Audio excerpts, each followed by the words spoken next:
ഹരേ കൃഷ്ണ കൃഷ്ണ കൃഷ്ണ ഹരേ ഹരേ ഹരേ രാം ഹരേ രാം രാം രാം ഹരേ ഹരേ കൃഷ്ണ. ജയ ശ്രീ രാധേ രാധേ. ഹരേ കൃഷ്ണ.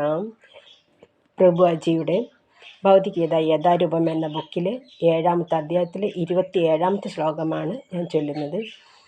ഇച്ഛാദ്വേഷസമുത്തേന ദന്തമോഹേന ഭാരതം സർവഭൂതാനി സന്മോഹം സർഗേയാതി പരന്തഭാം.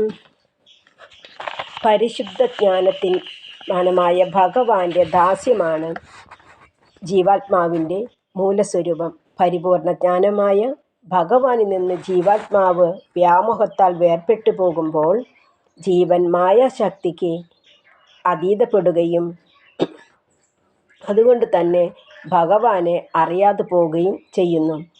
രാഗദോഷങ്ങളാവുന്ന ദ്വന്ദ്ങ്ങളിൽ നിന്ന് മായാശക്തി പ്രത്യക്ഷപ്പെടുന്നത്. ഈ മായാശക്തിക്ക് അതീതപ്പെടുമ്പോൾ ഭഗവാനെ ഏകീകരിക്കുവാൻ ആഗ്രഹിക്കുകയും അസൂയാലുക്കളായി തീരുകയും ചെയ്യുന്നു. അജ്ഞാനത്താൽ മൂഢന്മാരായി തീർന്നവർ ഭൗതിക ശക്തിയുടെ ഒരു സൃഷ്ടിയാണ് ഭഗവാൻ എന്ന് ധരിക്കുന്നു. അതാണ് അവരുടെ ദൗർഭാഗ്യവും.